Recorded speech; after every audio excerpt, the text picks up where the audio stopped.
Talk about Boston. Why are we a classic rock raw? We all know that Steve Perry, because Al loves having me talk about Steve Perry, doesn't post much, but his latest post pegs him as a promoter. Steve Perry, the promoter. Did you know that? Well, maybe this is a new side gig. Who knows, Mr. Steve Perry. On May 6th of 2023, this sounds like a historical world event. Steve Perry posted. He posted on social media. And I don't know what it is. Really, this guy, he's got us all so wrapped up in what he does. It becomes like this big event. Steve Perry put something on social media. Oh my God. Steve Perry said something. Did you hear? When Steve Perry talks, you know it's true. It's crazy. So Steve Smith, former drummer of Journey, is who Steve Perry was referring to. He was actually, Steve Smith, in and out of Journey 3 times, from 1978 through 1985, 1995 to 1998, and from 2015 through 2020. In 1985, when Journey started working on the Raised on Radio album, Steve and Ross were booted out of Journey at the same time. And this is what history says. And this is when Randy Jackson was brought in, as well as a lot of session drummers. Who initiated the 1985 boot? Steve Perry, Mr. Man, the guy. Kicked him out. Yeah, he said they need to go. This is crazy how this all turns as the Steve Perry and Steve Smith and Ross Valerie thing turns. Steve Smith's drum parts stayed on 3 songs, however, on the Raised on Radio album. Positive Touch, The Eyes of a Woman, and Why Can't This Night Go On Forever? Why can't it? That's what I always say, especially when it's a good one. Did Ross's parts remain on anything on the album? No, it did not. Nothing. 0. Nada. Allegedly, Steve and Ross were fired in 85 over creative differences because Jonathan said at the time that they were going in a more R&B direction. So, get those guys out of there. They weren't R&B, even though Steve Smith is really jazzy. Just saying. Steve Smith said that this was very difficult to deal with, but because Journey disbanded after the Raised on Radio tour in 86, it didn't sting as much. It's like, they broke up anyway. It's all right. I'm okay now. When Journey got back together in 1996 for Trial by Fire, the Kumbaya session was in play because Ross and Steve were invited back to join the band. Come on back.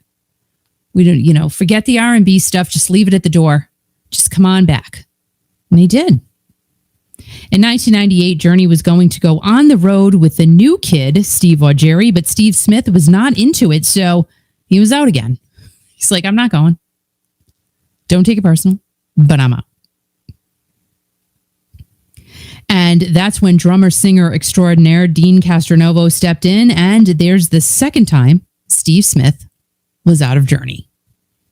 The third and last time, I think, was the craziest. I'm just throwing it out there, just throwing the cards on the table. This was the nuttiest one. Steve Smith and Ross were allegedly creating a coup to take down Neil and John and take over Journey's finances. That finance world is definitely a sticky one in the Journey land because it's sticky and nasty. And that's why we haven't talked about it in a long time, because there's nothing to say. And we could keep repeating ourselves, but I'm not doing that because there's nothing to say. And it's just icky. Shock and awe. Everybody was talking about what was going on. So they got the axe again together. But the differences between 1985 and 2020 was that in 2020, Steve Perry was on the side of Smith and Valerie. Crazy, right? In 85, he had him booted, or 86. And in 2020, he's like, I'm on your side. I wonder what really happened. We're not going to know unless somebody talks. But there's, I'm sure, so much that we don't know. Valerie wanted the Journey name all to themselves, with Steve, of course. And they did have, the flow of income until whenever. if they got the Journey name. They would be like all set for the rest of their lives. So if they had taken over the Journey name, it would have been like woohoo forever and ever for Steve Smith and Ross Valerie. Now, they did not win, but they are said to have an amicable settlement over the matter of the coup. Steve Smith has had his own jazz group, Vital Information, since 1977, and he's released 17 albums with the band. Holy macaroni, I did not know that. I'm like, 17 albums? What? Stop it. He did. He released 17 albums already. That's a lot of vinyl. The band's most recent release, Time Flies, is being promoted by Springtime Steve. It sure is. Promoter Steve Perry.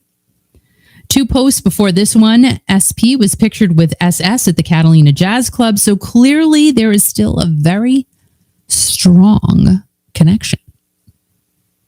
SP says to definitely check them out, referring to Vital Information, which is wicked interesting because I don't think I ever see a post of Steve Perry like saying, yeah, you got to check out this person, except for the music that he just did. He said, like, yeah, check that out too, because I'm on it.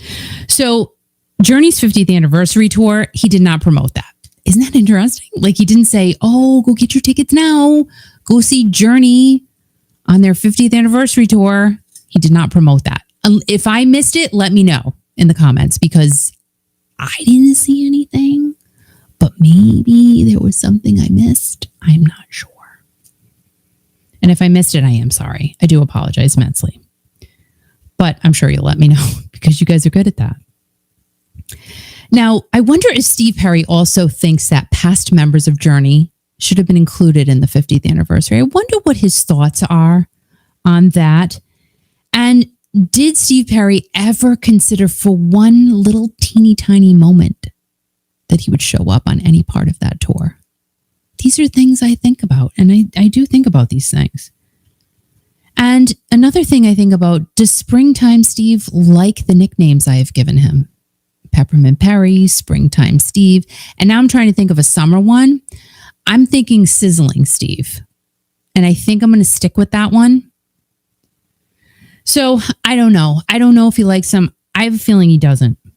All I know is that he wears big headphones when he goes out for a walk, and that's hot. Because it's like old school. You know what I mean? Like, I have little teeny tiny earbuds because I don't want them to ruin my hair. Al would yell at me, you gotta wear the headphones. I'm like, no.